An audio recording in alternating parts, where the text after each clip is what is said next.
قسط نمبر 6۔ فاطمہ اب خوش خوش سی رہنے لگی تھی۔ سارا کے ساتھ چہچہاتی، انکل آنٹی کے ساتھ خوب گپ شپ لگاتی، گھر کے کاموں میں دلچسپی لیتی، علی کے ساتھ بھی بات کرنے کے بہانے ڈھونڈتی، لیکن اس نے خود کو حد سے زیادہ مصروف کر دیا تھا۔ صبح آفس، شام میں جم، پھر دوستوں کے پاس چلا جاتا، رات گئے لوٹتا تو بھی آفس کا کام کرنے بیٹھ جاتا۔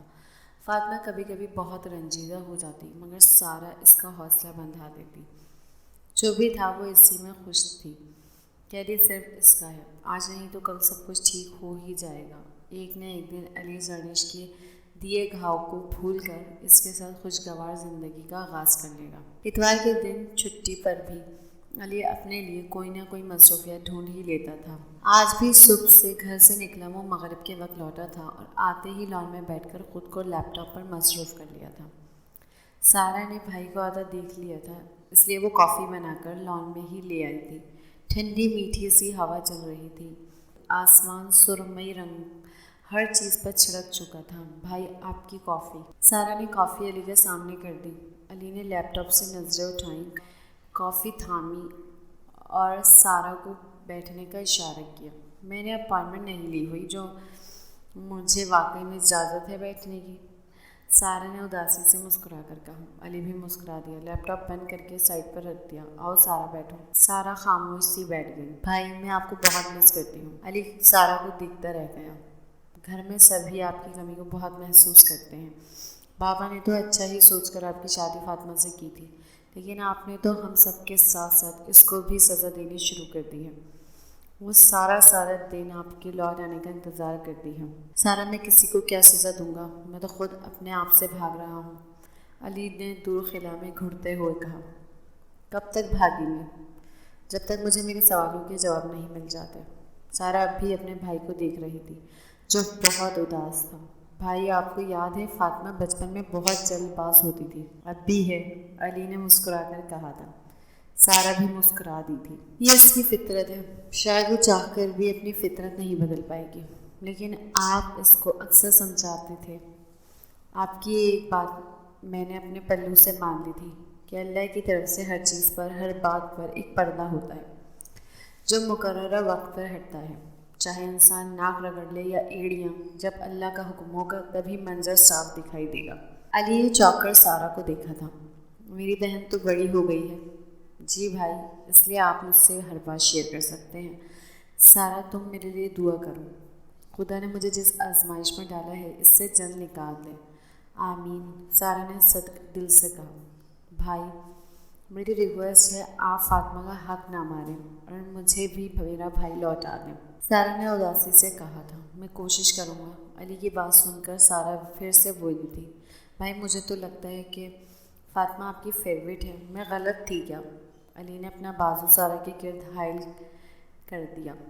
وہ میری ہمیشہ سے فیوریٹ رہی ہے، میری لاڈلی بھی ہے، اس لیے تو مجھے اس بات کا دکھ ہے کہ میں اس کی پریشانی کا سبب بن رہا ہوں۔ میری وجہ سے اس کی آنکھیں چھلکتی رہتی ہیں۔ مجھ پر پہلے ہی بوجھ تھا، اب اس کی اداسی کا بوجھ بھی میرے کندھوں پر آن پڑا ہے۔ بھائی اس کو خوش کرنا تو بہت آسان ہے، آپ بس اس سے ہنس کر بات کر لیا کریں، اس کے سامنے زرنش کے لیے غمزدہ ہونا چھوڑ دیں، وہ بھی خوش ہو جائے گی۔ اچھا دادی اماں، جیسا آپ کہو، علی ہنس دیا تھا۔ گرمیاں کی آمد تھی، سارا دن وقفے وقفے سے کوئل کی کوک سنائی دیتی تھی جو بلا شبہ اداسی کا سبب بنتی تھی، لیکن یہ کوک فاطمہ کو پیار کا نغمہ سنائی دیتی تھی، خوشی کی نوید سناتی معلوم ہوتی تھی کہ غم کے دن گزر چکے ہیں، آگے خوشیاں ہی خوشیاں ہوں گی۔ علی بھی اب گھر پر وقت گزارنے لگا تھا، دن میں ایک آدھ بار فاطمہ کو مخاطب کر لیتا تھا، کسی چیز کے بارے میں پوچھ لیتا تھا، گھر سے جانے سے پہلے فاطمہ کو بتا دیتا تھا۔ اگرچہ حالات پہلے سے کافی بہتر ہو چکے تھے، مگر پہلے جیسی دوستی والا ماحول اب بھی نہ بن سکا تھا، اور فاطمہ نے بھی قسم کھا رکھی تھی کہ وہ سب کچھ ٹھیک کر کے ہی دم لے گی۔ اس رات علی فاطمہ اور سارا کو پیزا کھلانے لے گیا تھا۔ فاطمہ بہت خوش تھی، علی ان کی باتوں کا بس ہوں ہاں میں ہی جواب دے رہا تھا، مگر دوستانہ ماحول کی بنیاد تو پڑ گئی تھی۔ گھر لوٹنے کے بعد علی کام کا کہہ کر لیپ ٹاپ اٹھا کر بالکنی پر چلا گیا۔ فاطمہ سونے کے لیے لیٹ گئی تھی، رات 3 بجے کے قریب اس کی آنکھ کھلی تھی۔ علی صوفے پر موجود نہ تھا۔ فاطمہ کے دل میں غم کا خنجر گڑ گیا تھا، وہ پھر سے زرنش کو ہی یاد کر رہے ہوں اس نے سوچا اور اٹھ کر بالکنی پر آ گئی۔ علی کافی مصروف دکھائی دے رہا تھا، یعنی وہ واقعی میں کام کر رہا تھا۔ یہ سوچ کر ہی فاطمہ کا موڈ خوشگوار ہو گیا تھا۔ علی کی نظر فاطمہ پر پڑی تو اس نے جلدی سے لیپ ٹاپ بند کر کے موبائل پر ٹائم دیکھا۔ تم اس ٹائم ادھر کیا کر رہی ہو؟ جا کر سو جاؤ۔ فاطمہ مسکرا کر آگے بڑھی تھی اور قدرے شریر لہجے میں آنکھیں مٹکا کر بولی تھی، میں آپ کو الہام سنانے آئی ہوں۔ علی بھی مسکرا دیا تھا۔ الہام اور بیان خاص وقت پر ہی اچھے لگتے ہیں، بالکل درست، اور میرے خیال میں الہام سنانے کے لیے اس سے بہترین وقت اور نہیں ہو سکتا جب ہر شے چپ سادے ہوئے ہو، ہوا بھی ادب سے چلتی ہو، ستارے پورا زور لگا کر چمک رہے ہوں۔ فاطمہ بالکنی کے ریلنگ پر ہاتھ جمائے بولتی چلی جا رہی تھی، اور وہ الہام کیا ہے؟ علی نے اس کی کمر پر جھولتے سلکی بھورے بالوں کو دیکھ کر کہا تھا۔ فاطمہ نے اب علی کی جانب منہ پھیرا تھا، وہ پرجوش دکھائی دیتی تھی۔ علی نے اس کی کمر پر جھولتے سلکی بھورے بالوں کو دیکھ کر کہا تھا۔ فاطمہ نے اب علی کی جانب منہ پھیرا تھا، وہ پرجوش دکھائی دیتی تھی۔ پھر آہستہ آہستہ چلتی ہوئی علی کی کرسی کے پیچھے جا کر منہ اس کے کان کے قریب کر کے سرگوشی کی تھی، مجھے آپ سے محبت ہے۔ اتنا کہہ کر وہ رکی نہیں تھی، بھاگتی ہوئی کمرے کے دروازے کے پیچھے چھپی تھی، جبکہ علی تو چند لمحے سانس بھی نہیں لے پایا تھا۔ اسے لگا تھا جیسے کسی نے موت کا نکارہ بجا دیا ہو۔ علی نے لیپ ٹاپ کھول کر دیکھا، زرنیش کی تصویر اس کا منہ چڑھا رہی تھی۔ اگلی صبح فاطمہ علی کے جانے سے پہلے ہی کمرے سے نکل آئی تھی۔ وہ شعوری کوشش کر رہی تھی کہ علی اور اس کا سامنا تنہائی میں نہ ہو۔ سارا اور فاطمہ نے مل کر ناشتہ تیار کیا۔ اتنی دیر میں انٹی، انکل، علی بھی ناشتے کی میز پر آ چکے تھے۔ انکل اور علی آفس کے معاملات ڈسکس کرتے رہے تھے۔ علی نے بھی فاطمہ سے نظر نہیں ملائی۔ جب سب ناشتے سے فارغ ہو کر اٹھنے لگے تب فاطمہ بول پڑی، میں بابا کے گھر جانا چاہ رہی ہوں۔ امی بابا مجھے بہت مس کر رہے ہیں، تو سوچا آج کا دن ان کے ساتھ گزار لوں۔ ضرور، کیوں نہیں؟ انکل نے فاطمہ کا سر پیار سے تھپک کر کہا تھا۔ میں رات گئے لوٹوں گی۔ اب کی بار اس کی نظریں علی کے چہرے کا طواف کر رہی تھیں۔ وہ بھی سمجھ گیا تھا کہ فاطمہ اس سے ہی مخاطب ہے۔ شور، وہ اتنا کہہ کر ڈائننگ ہال سے نکل گیا تھا۔ علی آفس سے آ کر فریش ہو کر لانچ میں ہی آ گیا تھا، جہاں سارا ٹی وی کے سامنے بیٹھی پاپ کارن کھا رہی تھی۔ ادھر ادھر کی چند باتیں کرنے کے بعد سارا بولی تھی، بھائی آپ سے ایک بات پوچھوں؟ علی نے پاپ کارن کھاتے ہوئے کہا۔ آپ کو زرنش کی کون سی بات سب سے زیادہ پسند تھی؟ سارا نے علی کی دل آزاری کے ڈر سے بھابھی ساتھ نہیں لگایا تھا۔ اس کی محبت، وہ دیوانوں کی طرح مجھے چاہتی تھی، علی نے لب کچل کر کہا تھا۔ تمہیں معلوم ہے یونیورسٹی کے آخری سال وہ مجھ سے ملی تھی، اور ملاقات کے ایک ہفتے بعد ہی اس نے اپنی محبت کا اظہار کر دیا تھا۔ میں نے اس کی بات مذاق میں اڑاتی تھی، لیکن اس نے یہ بات ہر طرح سے ثابت کرتی تھی وہ واقعی مجھے چاہتی ہے۔ علی شاید آج زرنش کی بات کر کے دل بہلانا چاہتا تھا، تبھی تفصیل بتاتا چلا گیا تھا۔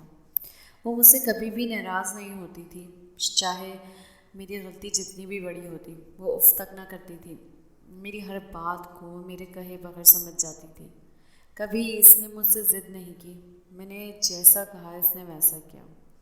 تم سمجھو کہ یہ غلامی ہوئی جو ہر مشرقی مرد اپنی بیوی سے چاہتا ہے، لیکن یہ غلامی نہیں تھی، یہ بانڈ تھا اس کے اور میرے درمیان۔ علی نے اب سارا کی طرف رخ پھیر کر کہا تھا، جو پاپ کارن گود میں رکھ کر دم سادھے بھائی کی باتیں سن رہی تھی۔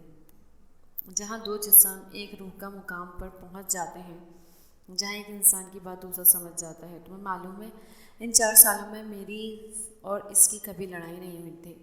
میرے خیال میں لڑائی ہم کسی کو نیچا دکھانے کے لیے کرتے ہیں، لیکن محبت میں تو نیچا دکھایا جا ہی نہیں سکتا۔ محبت کے نام پر جو دوسروں کو نیچا دکھانے کی کوشش کرتا ہے وہ خود نیچ ہوتا ہے۔ تمہیں پتہ ہے آج تک نہ اس نے میں نے اس کی کوئی بات ٹالی تھی۔ پتہ نہیں اس کو کیا ہو گیا تھا جو اس نے مجھے یوں رسوا کرنا بہتر سمجھا۔ وہ مجھے اتنا بھی کہہ سکتی تھی نہ کہ علی مجھے نہیں رہنا آپ کے ساتھ، مجھے طلاق چاہیے۔ یقین مانو میں دوسرا سوال بھی نہ کرتا۔ اب تم سوچو کہ یہ کیسی محبت ہوئی؟ یہی تو محبت ہوتی ہے کہ دوسرے کی ہر خواہش کو سر آنکھوں پہ رکھا جائے اور سب سے بڑھ کر اس کے ہر فیصلے کا احترام کیا جائے۔ علی کی آنکھیں چھلکنے کو تیار تھیں، اس سے مزید بولا نہ گیا تو وہ اٹھ کر کمرے میں کی جانب بڑھ گیا۔ سارے کی آنکھیں بھی نمکین پانی سے بھر گئی تھیں۔ یا اللہ میرے بھائی کو سکون دے، اس نے ہاتھ دعائیہ انداز میں پھیلا کر کہا تھا۔ شام میں وہ لوٹ آئی تھی۔ تھوڑی دیر انکل آنٹی کے پاس بیٹھنے کے بعد وہ کمرے میں آ گئی۔ علی کو زرنش کی یاد بڑی شدت سے آئی تھی، کوئی آس پاس بھی نہ تھا، تو اس نے آنسوؤں کے ذریعے جی ہلکا کیا تھا۔ فاطمہ کے لیے اس ٹائم علی کا کمرے میں موجود ہونا کافی حیران کن تھا۔ بیڈ پر وہ منہ کے بل لیٹا ہوا تھا اور تکیہ اس کے منہ پر تھا۔ کمرے میں تاریکی یہ بتا رہی تھی کہ وہ سویا ہوا ہے۔ فاطمہ آئینے کے سامنے آ کر کھڑی ہو گئی۔ اس کے وجود پر کھڑکی اور بڑے پردے سے روشنی چھن کر آ رہی تھی۔ اس نے اپنے سراپے کو بہت غور سے دیکھا۔ سب ٹھیک ہی کہہ رہے تھے کہ وہ اس سفید جھالر دار فراک میں موم کی گڑیا معلوم ہوتی تھی۔ اس نے کپڑے بدلنے کا ارادہ ترک کر دیا۔ وہ چاہتی تھی کہ علی اسے اس لباس میں دیکھے اور دیکھتا ہی رہ جائے۔ وہ آئینے کے سامنے سے ہٹ کر صوفے پر بیٹھ گئی۔ تبھی علی کے فون پر بیل بجی۔ وہ بے سود لیٹا رہا۔